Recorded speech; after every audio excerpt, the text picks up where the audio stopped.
नजर लगती है, लोग जलते हैं। बुद्ध ने दिया इसका जवाब, एक पल के लिए रुकिए। क्या आपने कभी महसूस किया है कि जब आपकी जिंदगी में कुछ अच्छा होने लगता है तो अचानक सब बिगड़ जाता है? जब आपका काम चलने लगता है, कोई ना कोई आकर उसमें कीड़े निकाल देता है। जब आप खुश होते हैं तो कोई ऐसी बात कह देता है जो आपकी सारी खुशी छीन लेती है। जब आप आगे बढ़ने लगते हैं तो पीछे से कोई पैर खींच लेता है, और तब आपकी मां कहती है, बेटा नजर लग गई। आपकी दादी कहती है, किसी ने जला दिया। आपके रिश्तेदार कहते हैं, अरे किसी की बुरी नजर है तुम पर। लेकिन आज मैं आपको कुछ ऐसा बताने वाला हूं जो आपने पहले कभी नहीं सुना होगा।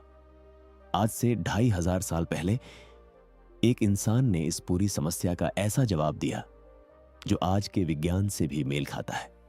उस इंसान का नाम था गौतम बुद्ध, और उन्होंने कहा था, नजर असली है, जलन असली है, लेकिन जो तुम सोच रहे हो वो असली नहीं है।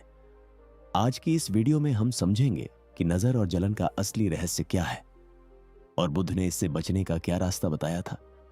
अगर आप इस वीडियो को अंत तक देखते हैं तो मैं गारंटी देता हूं कि आपकी जिंदगी का नजरिया बदल जाएगा। तो शुरू करते हैं। पहली बात, नजर होती क्या है? जब हम कहते हैं कि नजर लग गई तो हम असल में क्या कह रहे हैं? हम कह रहे हैं कि किसी की नकारात्मक भावना, उसकी जलन, उसकी ईर्ष्या हम तक पहुंच गई और उसने हमारा नुकसान किया। अब सोचिए, क्या यह सच हो सकता है?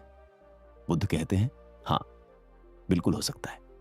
लेकिन बुद्ध यह भी कहते हैं कि तुम जो सोच रहे हो वो गलत दिशा में सोच रहे हो।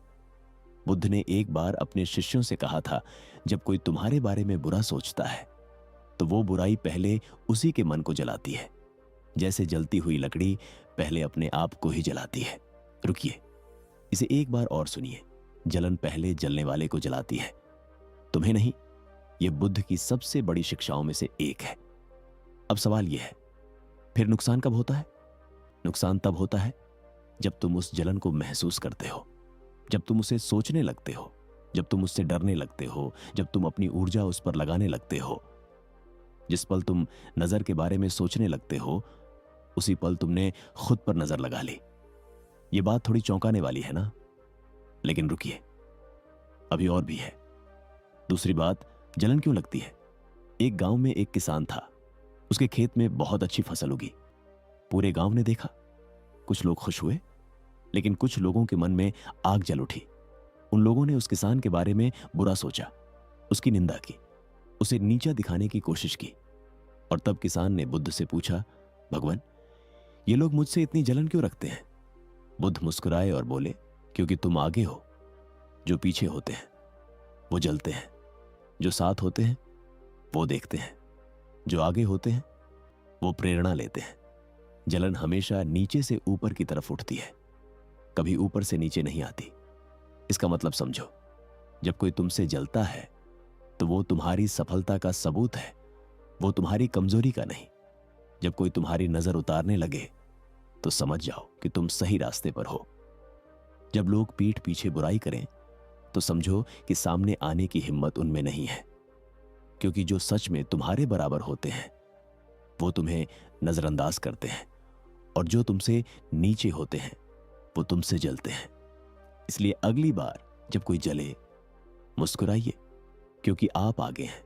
तीसरी बात, नजर असल में करती क्या है? अब यहां विज्ञान और बुद्ध की शिक्षा दोनों एक जगह मिलते हैं। जब कोई हमारे बारे में लगातार नकारात्मक बातें करता है तो हमारे आसपास के लोग उस नकारात्मकता को महसूस करने लगते हैं। धीरे धीरे हमारा आत्मविश्वास कम होने लगता है, हम खुद पर संदेह करने लगते हैं, और यही असली नजर है। नजर कोई जादू नहीं है, नजर एक मनोवैज्ञानिक हथियार है। जब आप लगातार सुनते हैं कि तुमसे नहीं होगा, तुम्हारी किस्मत खराब है, तुम पर नजर है, तो आपका अवचेतन मन उसे सच मान लेता है। और जब अवचेतन मन किसी बात को सच मान ले तो वो सच हो जाती है। बुद्ध इसे कहते थे, मन ही सबसे बड़ा शत्रु है और मन ही सबसे बड़ा मित्र है। यह बात आज के मनोविज्ञान में भी सिद्ध हो चुकी है। इसे कहते हैं सेल्फ फुलफिलिंग प्रोफेसी, यानी जो तुम मानते हो वही होता है। तो नजर से बचने का तरीका यह नहीं है कि नींबू मिर्च लटकाओ। नजर से बचने का तरीका है अपने मन को इतना मजबूत बनाओ कि किसी की नकारात्मकता तुम्हारे अंदर घुस ही न सके। और अब आती है सबसे जरूरी बात, चौथी बात, बुद्ध का असली रक्षा कवच।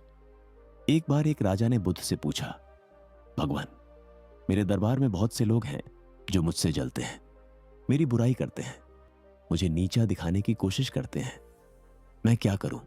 बुद्ध ने कहा, राजन, अगर कोई तुम्हें उपहार दे और तुम उसे लेने से मना कर दो तो वो उपहार किसके पास रहेगा? राजा ने कहा, जो दे रहा था उसी के पास। बुद्ध मुस्कुराए और बोले, बिल्कुल ऐसे ही। जब कोई तुम्हें नफरत दे, जलन दे, बुरी नजर दे और तुम उसे स्वीकार न करो तो वो किसके पास रहेगी? राजा समझ गया, यही बुद्ध का सबसे बड़ा रक्षा कवच है। जो स्वीकार नहीं करोगे वो असर नहीं करेगा। लेकिन अब आपके मन में एक सवाल आ रहा होगा, ये करना इतना आसान कहां है? जब कोई बुराई करे तो मन तो तड़पता है, दिल तो दुखता है। बिल्कुल सही। इसीलिए बुद्ध ने एक और बात कही थी, पांचवी बात, मेत्ता की शक्ति। बुद्ध ने कहा, जो तुमसे जलते हैं उनके लिए प्रेम भेजो। अब यह पढ़कर आप सोच रहे होंगे, यह तो बहुत मुश्किल है, जो जलाए उसे प्यार करूं? लेकिन बुद्ध यह भावुकता की बात नहीं कर रहे थे, वो एक वैज्ञानिक सत्य की बात कर रहे थे। जब आप किसी के प्रति नफरत रखते हैं तो आपका मन उसी के बारे में सोचता रहता है, आप उसी में उलझे रहते हैं, आपकी ऊर्जा बर्बाद होती है। लेकिन जब आप मन में कहते हैं, ठीक है, जो जलता है जले, मैं उसके लिए भी अच्छा ही सोचता हूं, तो आप उस उलझन से आजाद हो जाते हैं। और जो आजाद होता है वो आगे बढ़ता है। यह मेत्ता है, यानी करुणामय प्रेम। बुद्ध कहते थे, मेत्ता एक ऐसी ढाल है जिसे कोई तोड़ नहीं सकता। जो इंसान सबके लिए भलाई सोचता है उसे कोई नजर नहीं लग सकती, क्योंकि उसके मन में नकारात्मकता के लिए कोई जगह ही नहीं बची। अब एक असली कहानी सुनिए। छठी बात, आनंद की कहानी। बुद्ध के सबसे प्रिय शिष्य थे आनंद।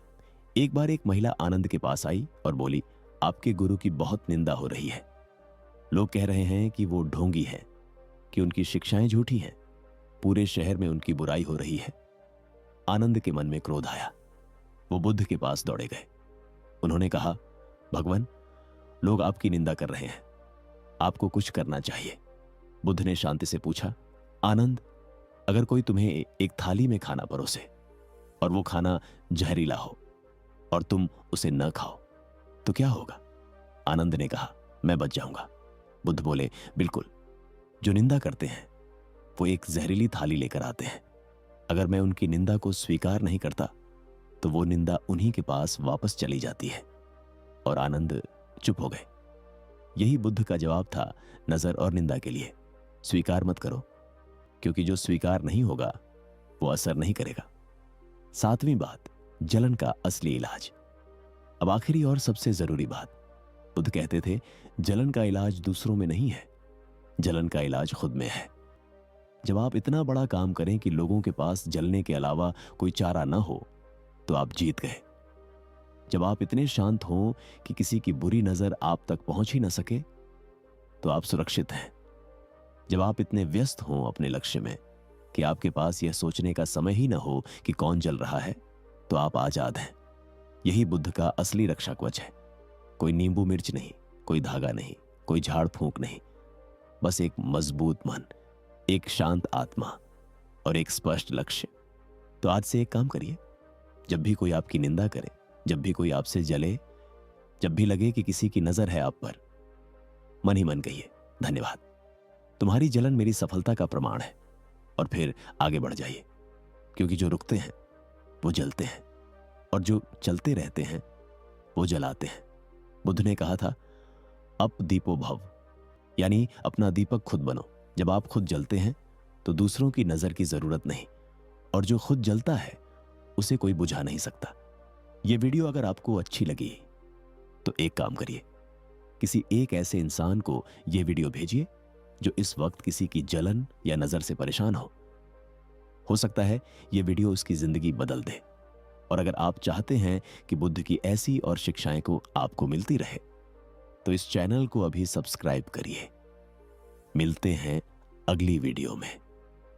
नमो बुद्धाय।